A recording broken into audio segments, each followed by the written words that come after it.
la question est, j'utilise des huiles essentielles et j'écoute des conseils divers et variés. Par contre, quand je pars en voyage, je ne sais pas quoi prendre et je ne sais pas comment les doser. C'est bien voilà, ça? C'est ça. C'est ça la question. Voilà. Donc effectivement, ce livre, il va répondre à ces questions-là. Il va vous demander un tout petit peu de patience, c'est-à-dire de le prendre du début jusqu'à la fin, de lire les différents petits articles. Et vous allez apprendre à connaître les huiles essentielles, à apprendre à les connaître non seulement du point de vue thérapeutique, mais aussi au point de vue vibratoire. Et le conseil, entre autres, c'est de les expérimenter justement quand tout va bien. Comme ça, vous allez pouvoir sentir l'effet qu'elles ont sur vous, et ça vous aidera par la suite à choisir celle qui convient. Le livre aussi est fait de telle sorte d'expliquer qu'est-ce qu'une huile essentielle, comment c'est fabriqué, d'où ça vient, également quels sont les effets indésirables et comment les éviter, et les contre-indications, bien sûr, il y a des contre-indications, donc on fait attention. Entre autres, on n'utilise pas les huiles essentielles pures sur la peau, elles sont trop puissantes, donc elles peuvent devenir agressives, elles sont extrêmement puissantes, et en mode oral aussi c'est déconseillé en automédication. On peut utiliser aussi les huiles essentielles en olfaction, c'est-à-dire on va pouvoir soit les mettre en diffusion dans la pièce, soit mettre une petite goutte sur la peau ou sur un petit mouchoir et respirer. Donc ça va amener une information. Les huiles essentielles sont des produits uniques. Rien ne les remplace et elles ne font pas tout. Mais elles apportent toujours un plus en toutes circonstances, pour quoi que ce soit.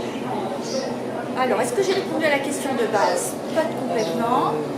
Oui, c'est après quel choix faire par rapport... Quel choix faire? Alors, pour le choix, bien sûr, il faut aussi regarder les conseils qui sont donnés dans ce livre et qu'on retrouve aussi ailleurs, les conseils thérapeutiques, c'est-à-dire qu'il y a des huiles essentielles qui vont essentiellement donner des informations pour aider le corps à se réguler, par exemple par rapport au sommeil ou par rapport au souffle, ou par rapport au bien-être. Toutes les huiles essentielles sont des énergies pures et toutes apportent une énergie qui va nous aider à nous recentrer. Ça, c'est important et c'est pas dit dans tous les bouquins. Donc, toutes les huiles essentielles vont être efficaces. Encore une fois, utilisées en prévention, justement pour vous entraîner à vous centrer. Et donc, par la suite, vous tombez moins facilement dans des pathologies. Alors, je pense par exemple en voyage aux douleurs abdominales, diarrhée, etc. Pour prévenir les douleurs, déjà en voyage, quand on voyage, même si on aime ça, c'est toujours un peu perturbant. Entre les différents critères de billets d'avion, de train, de bus, etc., on est toujours un peu perturbé. Donc il y a une huile essentielle qui est absolument magique pour aider à nous recentrer, justement pour éviter de ressentir ces perturbations, c'est Ravinsara. Ravinsara en prévention, une petite fraction de goutte sur le poignet ou à respirer sur un mouchoir, mais pas trop près de nez, vous ne respirez pas trop près. Une fraction de goutte, je dis bien. Et ça va vous aider à vous sentir mieux en fait. Je dis recentrer, sentir mieux, élever votre niveau vibratoire, c'est tous des termes différents pour dire la même chose. Et donc vous ressentirez moins les désagréments. Après, il y a les désagréments qui vont être d'ordre digestif, c'était la question posée. On aura dans le livre, par exemple, les huiles essentielles qui sont dans le livre sont les plus facilement utilisables. Donc la première, c'est le citron. Le citron qui va aussi être efficace pour éviter le mal de transport. Le basilic pour tout problème digestif. On pourra aussi l'utiliser en application sur l'abdomen, en prévention avec un petit peu d'huile végétale pour protéger la peau. Donc en massage sur l'abdomen. Basilic. La troisième qui est très connue aussi, c'est menthe poivrée. D'accord, pour les maux de tête, j'ai mis l'autre jour comme ça. Pour les maux de tête, effectivement, mais en fait chaque huile essentielle a un panel d'efficacité multiple. D'accord.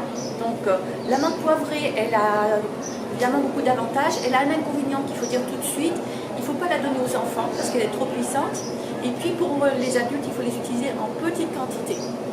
Pour les maux de tête, ne mettez pas sur les tempes, c'est trop près des yeux, mettez dans le cuir chevelu un peu à l'arrière. La peau est moins fragile et de toute façon l'émanation va venir sur vous, il n'y a pas de souci. Vous pouvez mettre aussi sur la nuque, vous aurez le même effet. Donc ça, on a parlé des maux de tête. Pour la digestion et pour le mal du transport en voyage, et bien, la menthe poivrée, vous pouvez mettre une fraction de goutte encore une fois sur cet endroit de la main. La peau est très peu sensible, donc même pure, et vous mettez juste la pointe de la langue dessus. D'accord. Et ça va vous redonner ok. un petit coup de fouet, aider à digérer et requinquer. D'accord. Le basilic, lui, on peut l'utiliser comment? Alors le basilic peut être utilisé la même chose que la menthe Oui. poivrée, comme ça on peut mettre une toute petite fraction de goutte sur la langue, pour des adultes bien sûr, Oui. et qui le veulent bien, parce Oui, que oui. les enfants ont trouvé ça trop fort. Hein. Oui.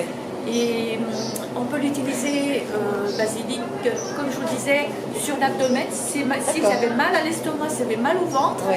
ça peut être utilisé sur l'abdomen. Donc on D'accord. mettra un peu d'huile végétale pour protéger, Oui. et puis du style 2 gouttes d'huile essentielle, et on va faire un massage doux sur le ventre. Et on peut mélanger avec l'autre qui était... Citron. On ne va pas mélanger Non. basilic et menthe, c'est pas dangereux, mais c'est pas une bonne idée.